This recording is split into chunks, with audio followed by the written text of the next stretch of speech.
Novel خلوت بقلم مقدس چودھری۔ خلوت میں کیے گئے گناہ پوشیدہ تو رہتے ہیں مگر ان کا خمیازہ دنیا اور آخرت میں بھگتنا پڑتا ہے۔ یہ افسانہ اس خاموش کٹہرے کی کہانی ہے جہاں انسان تنہائی میں اپنے نفس کے ساتھ دو بدو ہوتا ہے۔ خلوت کی سیاہی میں کیے گئے گناہ اکثر دنیا کی روشنیوں میں چھپ جاتے ہیں لیکن ضمیر اور خدا کی نگاہ سے کبھی پوشیدہ نہیں رہتے۔ یہ تحریر ان لمحوں کا عکس ہے جب انسان اپنے ہی کیے کا خمیازہ اپنے دل پر ڈھوتا ہے اور یہی تنہائی اس کے لیے سب سے بڑی سزا بن جاتی ہے۔ تو آئیے کرتے ہیں اس خوبصورت افسانے کا آغاز۔ حیا کے چراغ جلا لے دل میں، یہی روشنی ہے اندھیرے پل میں۔ نظر کو جھکا یہ عبادت بھی ہے، نہ الجھ اپنی خواہشوں کے جال میں۔ جو بے راہ چلے وہ گر جائے گا، محبت نہیں ہے گناہ کے پل میں۔ لبوں پر فسانے جو اڑیاں ہوں، وہ لفظ نہیں ہے زہر کے پھل میں۔ زمانہ اگر بے حیا ہو چلا، تو خود کو بچا تو عمل کے ڈال میں۔ یہ فیشن، یہ بول، یہ آزادی، کہاں ہے خدا تیرے ہر خیال میں۔ اٹھا قرآن دل کو زندہ کر، نجات ہے صرف اسی کی لوح و قلم میں۔ دن ڈل رہا تھا اور اس کے بعد رات کی تاریکی تھی، بالکل اسی طرح جیسے زندگی ڈل رہی ہے اور اس کے بعد قبر کا اندھیرا ہوگا۔ اگر اسی ڈلتے دن میں اندھیرے میں ڈوبے کمرے میں جھانکے جس کی بند کھڑکی کے آگے گرے پردے دن کے اجالے کو اندر آنے سے روک رہے تھے اور اس کمرے میں روشنی کا واحد ذریعہ موبائل فون کی روشن ہوتی اسکرین تھی۔ کمرے میں پھیلتی روشنی وقت کے ساتھ ساتھ اپنے رنگ بدل رہی تھی جیسے انسان اپنے رنگ بدلتا ہے، اور روشنی کبھی مدھم ہو رہی تھی اور کبھی تیز، بالکل ویسے جیسے انسان کا رشتہ اللہ سے کبھی کمزور ہوتا ہے اور کبھی مضبوط۔ اس روشنی میں کمرے کا جائزہ لیں تو بیڈ پر آڑ ترچھا لیٹا وجود، اس کے اطراف میں بکھری کتب اور ساتھ رکھا پانی کا گلاس مل کر ایک نامکمل کہانی کی داستاں سنا رہے تھے۔ موبائل کی اسکرین پر نظر گاڑیں تو شاید کوئی سیریز چل رہی تھی اور آواز اتنی کم کہ صرف پاس والا ہی سن سکے۔ بند کمرے کو کسی نے باہر سے کھولنے کی کوشش کی مگر نہیں کھل سکا، شاید وہ لاک تھا۔ تبھی کسی نے دستک دی۔ جی، کمرے سے لڑکی نے آواز لگائی، بیٹا اٹھ کر نماز پڑھ لو، عصر کا وقت ہو گیا ہے۔ باہر سے نصیحت کرنے والی بھی عورت تھی۔ آ رہی ہوں، تھوڑا سا کام رہ گیا، باہر موجود عورت کو جواب دیا گیا۔ کیا مصیبت ہے، بندہ سکون سے رومانس بھی نہیں دیکھ سکتا؟ میں نے کون سا جھوٹ بولا، رومانوی مووی دیکھنا بھی بہت بڑا کام ہوتا ہے۔ پہلے غصے سے ہم کلامی کی گئی اور بعد میں خود کو جسٹیفائی کیا گیا۔ وہ مووی دیکھنے میں اتنی مگن تھی کہ وقت کا پتہ ہی نہ چلا اور دروازے پر دوسری بار دستک دی گئی۔ مشل، شاید یہ اس کا نام تھا۔ اٹھ گئی ہوں، مشل نے جواباً کہا۔ اس نے وقت دیکھا تو 6:30 ہو چکے تھے۔ یا میرے خدایا، ہر روز اتنا وقت ہو جاتا ہے اور پتہ ہی نہیں چلتا۔ مشی باغ اب۔ وہ ہڑبڑا کر اٹھی اور پاؤں میں جوتا پہنا اور لاک کمرے کے لاک کو کھولتے ساتھ ہی اس نے سوئچ بورڈ پر ہاتھ مار کر لائٹ آن کی۔ کمرے کے روشن ہوتے ہی اس کا حلیہ واضح ہوا۔ بکھرے بالوں کا جوڑا بنا کر انہیں کیچر میں مقید کر رکھا تھا، سیاہ چمکتی آنکھیں، گندمی رنگت پر گلابی ہونٹ، کانوں میں سونے کی چھوٹی چھوٹی بالیاں، گھٹنوں تک آتی نیوی بلو رنگ کی قمیض اور ہم رنگ گدے پر جھولتا دوپٹہ اور سفید پاجامہ پہنے وہ بکھرے حلیے میں بھی پیاری لگ رہی تھی، اور اس کی عمر لگ بھگ 18 سال تھی۔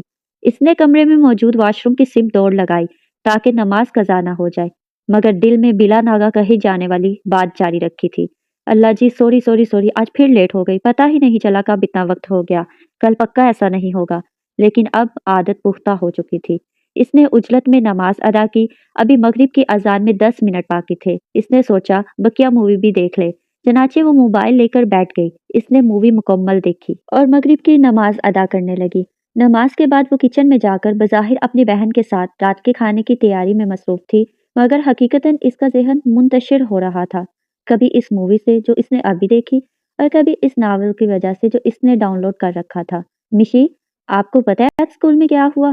قریب کھڑی لڑکی جس نے بالوں کو چٹیاں میں باندھے، سر پر ہلکے جامنی رنگ کا دوپٹہ لیے، براؤن آنکھیں، گندمی رنگت، گلابی ہونٹ اور جامنی آل اوور سوٹ پہنے شیلف پر رکھی ہوئی ٹرے میں کھانے کے لیے برتن نکال رہی تھی اور شکل سے وہ 15 سال کی معلوم ہوتی تھی، نے اسے مخاطب کرتے ہوئے کہا، میرا نہیں خیال آئرہ میڈم کہ میں تمہارے ساتھ تمہارے اسکول گئی تھی جو مجھے پتا ہو۔ مشل، جو کچن میں کھڑی روٹی بنا رہی تھی، نے اکتائے ہوئے لہجے میں جواب دیا۔ عجیب بڑی بہن ہو، ہر وقت غصہ ہوتی رہتی ہو۔ امی کہتی ہیں بڑی بہن ہے، عزت سے پیش آیا کرو، لیکن تم اس قابل ہی نہیں۔ تم 24 گھنٹے ناراض ناراض سی رہتی ہو، جیسے دنیا کی ساری ناراضگی تمہارے حصے آ گئی ہو۔ ایسا کیا ہوا جو تمہیں بدل رہا ہے؟ آئرہ نے اس کے لہجے کی وجہ دریافت کرنا چاہی۔ تم اپنے کام سے کام رکھو، مشل اسے غصے سے جواب دیتی اپنے کام میں مگن ہو گئی اور آئرہ کھانا لگانے چلی گئی۔ شکر ہے اس گھر کے مصیبت کام ختم ہوئے۔ ہائے پتہ نہیں کب کوئی سعید عالم یا یارم کاظمی جیسا آئے گا جو مجھے اس گھر سے لے جائے گا، کتنا مزہ آئے گا۔ وہ مجھے کوئی کام بھی نہ کرنے دے اور پیار بھی کرے۔ وہ مجھے کہا کرے گا میرا بچہ کسی کام کو ہاتھ نہیں لگانا، نوکر ہیں تم، صرف اپنا خیال رکھا کرو۔ اف کتنا مزہ آئے گا، پتہ نہیں میرا رومانٹک ہیرو کہاں رہ گیا۔ کام ختم کر کے وہ بے صبری سے کمرے میں داخل ہوئی اور مدھم آواز میں ہم کلامی کرتے ہوئے، پہلے اس کا لہجہ بیزار تھا، پھر خوشی سے بھر گیا اور آخر میں اداسی میں ڈوب گیا۔ بلا تاخیر اس نے موبائل اٹھایا اور ان لاک کر کے اس نے ناول کھولا۔ ایک نظر اس نے بہن کو دیکھا جو اپنے بستر پر کتابیں پھیلائے پڑھنے میں مشغول تھی۔ تم نے سونا نہیں ہے؟ مشل نے آئرہ کو دیکھتے پوچھا۔ نہیں ابھی پڑھ رہی ہوں، تم نے سونا ہے تو میں لائٹ بند کر کے باہر چلی جاتی ہوں، مصروف سی آئرہ نے جواب دیا۔ میں بھی پڑھنے لگی ہوں، منہ بسوڑتے ہوئے جواب دیا اور موبائل میں ناول کھولتے منہ پر کمفرٹ لیتی وہ سنگل بیڈ پر دراز ہو گئی۔ اسکرین پر نظریں مرکوز کیے وہ ناول پڑھتی مسکرا رہی تھی۔ اس کے چہرے کے زاویے سین کے مطابق بدل رہے تھے، وہ کبھی مسکرا دیتی تو کبھی رو دیتی، اور کبھی اس کے چہرے پر تجسس کے اثرات ہوتے اور کبھی دکھ کے۔ کالی آنکھیں نیند کے باعث بند ہو رہی تھیں، مگر وہ نیند کو شکست دیتی ناول پڑھنے میں مگن تھی۔ اس نے ناول مکمل کر کے وقت دیکھا تو صبح کے 4 بج رہے تھے۔ اف اتنا ٹائم ہو گیا، پوری رات میں صرف 3000 صفحات کا ناول مکمل ہوا۔ کل ٹیسٹ بھی ہے، کیا کروں اب، پڑھنے کے ارادے بھی رکھتی نہیں اور سونے کا وقت رہا نہیں۔ اب 5 بجے امی اٹھا دیں گی، چلو گانے سن لیتی ہوں۔ وہ دل ہی دل میں کہتی یوٹیوب کھول کر انڈین سانگ سننے لگی۔ ہر سو اذان فجر بلند تھی، مگر وہ لاپرواہ بنی موبائل میں مگن رہی۔ جب اس کی امی ان دونوں بہنوں کو جگانے کے لیے آئیں تو وہ موبائل آف کر کے سوتی بنی۔ نماز کے لیے اٹھی اور ایک نظر خود کو شیشے میں دیکھا۔ آنکھوں کی سرخی رات جاگے کی گواہی دے رہی تھی۔ وہ واش روم گئی اور وضو کر کے نماز کی نیت باندھی۔ اس کی نماز میں سکون نہ تھا، دل و دماغ میں جو دیکھا اور پڑھا وہ گردش کر رہا تھا، مگر زبان پر نماز کے کلمات تھے۔ اس کے سر میں رات بھر جاگنے کی وجہ سے شدت کا درد تھا، تو وہ آرام کی غرض سے لیٹ گئی۔ قرآن پاک پڑھنا وہ کب سے چھوڑ چکی تھی۔ مشی پھر سو گئی، اٹھ کر کام کر لو ورنہ تمہیں کالج سے دیر ہو جائے گی، امی نے آ کر تھوڑے غصے سے حکم دیا۔ وہ نماز فجر کے بعد سونے کو معیوب سمجھتی تھیں، کیونکہ حدیث مبارکہ میں بھی نہ سونے کی تلقین کی گئی ہے۔ اٹھ گئی ہوں، وہ بیزار لہجے میں جواب دیتی کمرے سے باہر نکل گئی تاکہ وہ گھر کی صفائی کر سکے۔ صبح کے وقت ڈائننگ ٹیبل پر سب اکٹھے بیٹھے تھے۔ امی کچن سے پراٹھے اور انڈے لے کر آ رہی تھیں، ابو اخبار کے صفحات پلٹ رہے تھے۔ دونوں بہنیں اور چھوٹا بھائی ناشتہ کرنے میں مصروف تھے۔ مشل آہستہ آہستہ کمرے سے باہر نکلی، آنکھوں میں نیند کی سرخی اور چہرے پر ہلکی سی مسکراہٹ تھی، جیسے سب نارمل ہو۔ مشل تم پھر رات دیر تک جاگتی رہی، ذرا اپنی آنکھیں دیکھو، امی نے اسے دیکھتے ہی فوراً ٹوکا۔ امی کالج میں ٹیسٹ چل رہے ہیں، بس وہی یاد کر رہی تھی۔ مشل نے جلدی سے بہانہ کرا۔ بیٹا پڑھائی کرو مگر صحت کا بھی خیال رکھو، ایسی پڑھائی کا کیا فائدہ جو تمہیں بیمار کر دے۔ اللہ تعالیٰ نے رات سونے کے لیے بنائی ہے تاکہ انسان دن بھر کی تھکاوٹ دور کر سکے۔ رات کچھ گھنٹے لازمی سویا کرو۔ ابو نے اخبار سے نظریں ہٹائی اور سنجیدہ لہجے میں بولے، جی بابا میں کوشش کرتی ہوں مگر وقت کا پتہ ہی نہیں چلتا، مشل نے معصومانہ انداز میں جواب دیا۔ اگر تمہیں زیادہ سلیبس ٹیسٹ میں ملتا ہے تو میں پرنسپل سے بات کروں؟ انہوں نے مشل کو دیکھتے ہوئے کہا، نہیں بابا سلیبس زیادہ نہیں، میں تھوڑا زیادہ پڑھتی ہوں تاکہ اچھے سے یاد ہو جائے، ویسے تو کالج میں بھی یاد کرنے کے لیے وقت دیا جاتا ہے۔ مشل نے منع کرتے ہوئے کہا، یہ تو اچھی بات ہے، پھر تم اپنی نیند پوری کیا کرو۔ مشل کی والدہ کلثوم بیگم نے باپ بیٹی کی گفتگو میں پہلی بار حصہ لیتے ہوئے تلقین کی۔ مشل خاموش ہو گئی، ناشتہ کی پلیٹ میں چمچ گھماتی رہی، دل ہی دل میں جھنجھلاہٹ محسوس ہوئی، مگر ظاہر میں بے پرواہی کا تاثر دینے لگی۔ ناشتہ ختم کر کے وہ تیزی سے اپنے کمرے میں واپس آ گئی۔ دروازہ بند کرتے ہی اس نے آئینے میں خود کو دیکھتے ہوئے داد دیتے اسٹائل میں کہا، واہ مشل واہ، تم نے بات سنبھال لی۔ مشل سلجھی ہوئی، خوش طبعی، مہذب اور ذہین لڑکی تھی، مگر نہ جانے کیوں وہ اب تلخ ہوتی جا رہی تھی۔ اکثر وہ اپنا محاسبہ کرتی تو اسے محسوس ہوتا کہ سارا دن کام میں مشغول رہنے کے باعث وہ تھکن کا شکار ہو جاتی ہے اور امی سے بھی بلا وجہ ڈانٹ پڑتی ہے۔ اس وجہ سے وہ ڈپریشن کی مریضہ بن رہی ہے۔ اس کی زندگی میں ایک خلا بن رہا ہے اور وہ محبت کا خلا ہے جسے ایک بہترین ہم سفر ہی پورا کر سکتا ہے۔ وقت کا کام تو گزرنا ہے، سو وہ گزرتا گیا۔ کالج سے فارغ ہو کر مشل نے یونیورسٹی میں داخلہ لیا۔ اس کے علاوہ مشل کی عادات اس قدر پختہ ہو چکی تھیں کہ بسا اوقات نماز قضا ہو جاتی، مگر وہ غافل رہتی۔ اگر کوئی سامنے ہوتا تو وہ نماز ترک نہ کرتی۔ چڑچڑے پن کے ساتھ وہ بد مزاج بھی ہو رہی تھی۔ اس کا زیادہ وقت اب موبائل پر صرف ہونے لگا۔ دل کرتا تو کام کر لیتی، اگر نہ کرتا تو موبائل لے کر کمرے میں بند ہو جاتی۔ اب اس کی عادات کچھ یوں تھیں کہ صبح طاہر سے اٹھنا، یونیورسٹی جانا اور آ کر کمرے میں بند ہو جانا اور دل مردگی سے رات کا کھانا تیار کرنا۔ آج بھی وہ کام ختم کر کے کمرے میں داخل ہوئی اور خوش دلی سے موبائل اٹھایا اور کھڑے کھڑے اس نے واٹس ایپ دیکھی، کہیں کسی کا میسج تو نہیں آیا، لیکن واٹس ایپ دیکھ کر اس کی خوشی جاگ کی طرح بیٹھ گئی اور چہرہ افسردہ ہو گیا۔ یوں محسوس ہو رہا تھا کہ کسی کے میسج آنے کی امید تھی۔ وہ بیڈ پر بیٹھ گئی اور ناول پڑھنے لگی، مگر وقفے وقفے سے وہ وقت دیکھنا نہ بھولتی تھی، گویا کسی کا انتظار ہو۔ اس کے موبائل پر ٹون بجی، اس نے ناول چھوڑ کر واٹس ایپ کھولی اور اوپر ہی بسام کے نام سے میسج جگمگا رہا تھا۔ ہیلو جان۔ میسج پڑھتے ہی اس کے چہرے کو دل فریب مسکراہٹ نے چھوا۔ اس نے فوراً ٹائپ کیا، جی جان، کیسے ہیں آپ؟ کسی کا انتظار تو ختم ہو گیا تھا، مگر اب جواب کا انتظار تھا۔ جواب طاہر سے ملنا تھا، سو وہ ناول پڑھنے لگی، مگر حالت مضطرب۔ میں ٹھیک ہوں، میری جان کیسی ہے؟ پیار بھرے لہجے میں حال دریافت کیا گیا۔ میں سارا دن آپ کا انتظار کرتی ہوں اور آپ اس وقت بھی لیٹ رپلائی کرتے ہیں۔ حال بتانے کی جگہ شکایت کی گئی۔ بس 10 منٹ، پھر میں ادھر ہی ہوں، تمہارے پاس، کہیں نہیں جاؤں گا۔ ناراضگی دور کرنے کا طریقہ اچھا تھا۔ ٹھیک ہے، میں انتظار کر رہی ہوں، اس نے ٹائپ کیا اور موبائل سینے پر رکھ کر اس نے سوچا، جہاں پورا دن انتظار کیا وہاں 10 منٹ اور صحیح، اتنی دیر میں ناول پڑھ لیتی ہوں۔ 10 منٹ تھے کہ ختم ہی نہیں ہو رہے تھے۔ اس نے وقت دیکھا تو آدھا گھنٹہ ہو چکا تھا۔ اس نے بے چینی سے میسج کیا، ہیلو۔ میں تمہیں ہی میسج کرنے والا تھا، بس ابو نے کام کہہ دیا تھا، وہ کرنے لگ گیا تھا۔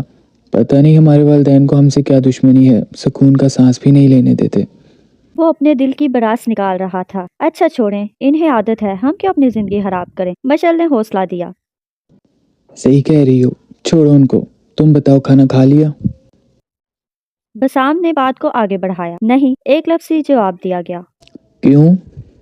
فکر ظاہر کی گئی، میرا دل نہیں تھا، وجہ بتائی گئی۔ کیا ہوا؟ میرے بیبی کو کس نے ڈانٹا؟ محبت بھرے لہجے میں بسام نے دریافت کیا۔ پانی کی بوتل بھر کر نہیں رکھی تھی، اس پر بھی امی کو مسئلہ ہو گیا۔ اس نے ساتھ رونے والے ایموجیز بھیجتے ہوئے ٹائپ کیا، اوہ، غلط کیا، ایسے نہیں کرنا چاہیے تھا۔ پھر کیا ہو گیا؟ تم سارا دن کام بھی تو کرتی ہو اور یونیورسٹی سے بھی تھک کر جاتی ہو۔ جھوٹی ہمدردیاں جتلائی گئی۔ لڑکیاں اکثر نادان ہوتی ہیں، انہیں یہ سمجھ ہی نہیں آتا کہ مرد کا پہلا وار ہمیشہ جھوٹی ہمدردی کا ہوتا ہے اور یہی وار ان کے دل پر سب سے کاری ضرب لگا دیتا ہے۔ آپ بس ہمارے متعلق گھر بات کریں، مشعل نے مشورہ دیا۔ پاگل تو نہیں ہو گئی؟ بسام کا تو گویا سانس حلق میں اٹک گیا۔ کیا آپ کو مجھ سے شادی نہیں کرنی؟ مشعل نے ڈرتے ہوئے پوچھا۔ ایسی بات نہیں ہے، میں تو اس لیے کہہ رہا تھا کہ ابھی ہماری پڑھائی مکمل نہیں ہوئی تو شادی مشکل ہے، تمہارے گھر والے کوئی مصیبت نہ کھڑی کر دیں۔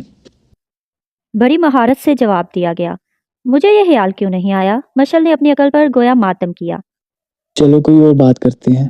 بسام نے بات بدلنا چاہی۔ یوں باتوں کا سلسلہ دراز ہوا کہ رات کی سیاہی گویا گواہ بن گئی اور نامہ اعمال پر گناہوں کی سیاہی رقم ہونے لگی۔ بسام اس کا یونی فیلو تھا۔ دونوں میں دوستی ہوئی اور یہ دوستی کب محبت میں بدلی پتہ ہی نہ چلا۔ یونیورسٹی میں مشعل کا دل کرتا تو لیکچر لیتی، ورنہ بسام کے ساتھ وقت گزارتی۔ بسام کا زندگی میں آنا اس کی زندگی کو بہتر بنا رہا تھا۔ اسے لگتا تھا اس کی زندگی کی سب سے بڑی کمی محبت اب ختم ہو گئی۔ بسام بالکل ویسا شخص تھا جیسا اسے ہم سفر کے طور پر چاہیے تھا، محبت کرنے والا، خیال رکھنے والا، احساس کرنے والا، اس میں سب خوبیاں تو تھیں۔ وہ اکثر اس کی باتیں سوچ کر تنہا مسکراتی اور کبھی اپنے نام کے ساتھ اس کا نام جوڑ کر مسرور ہوتی تھی۔ اب وہ کسی حد تک خوش رہنے لگی تھی اور اسے محسوس ہوتا کہ اب ڈپریشن بھی کم ہونے لگا ہے۔ بعض اوقات اس کا کام کاج کا دل نہ ہوتا تو وہ امی سے کہتی، آج سبق زیادہ ملا ہے، میں کام نہیں کر سکتی۔ ٹھیک ہے، تم جا کر پڑھ لو، کام کا مسئلہ نہیں، ہم کر لیں گے۔ امی اس کی پڑھائی کی فکر کرتے ہوئے کہتی تھی، پڑھائی کر ہی نہ لوں، آپ کے ہونے والے داماد سے باتیں کروں گی۔ پرجوش سی خود کو کہتی اور کمرے میں بند ہو جاتی۔ بسام کے لیے اس کی محبت دن بدن بڑھ رہی تھی۔ وہ جو کہتا مشعل آنکھ بند کر کے یقین کر لیتی تھی۔ کلاس بند کرنا تو اب معمول میں شامل تھا۔ مشعل یونی تو جاتی تھی مگر بسام کے لیے پڑھائی سے دل اچاٹ ہو گیا تھا۔ دونوں کنٹین میں پائے جاتے یا گھنے درختوں کے چھاؤں تلے۔ اگر کبھی دل کیا تو کلاس میں چلے جاتے، ورنہ ہاتھوں میں ہاتھ دیے باتوں میں مگن ہوتے۔ آج بھی دونوں کینٹین میں تھے۔ سر حسن کی کلاس کا وقت ہو گیا ہے، اٹھو چلیں، مشعل نے موبائل پر وقت دیکھتے ہوئے کہا۔ تمہیں آج کلاس کا خیال کس خوشی کے تحت آ رہا ہے؟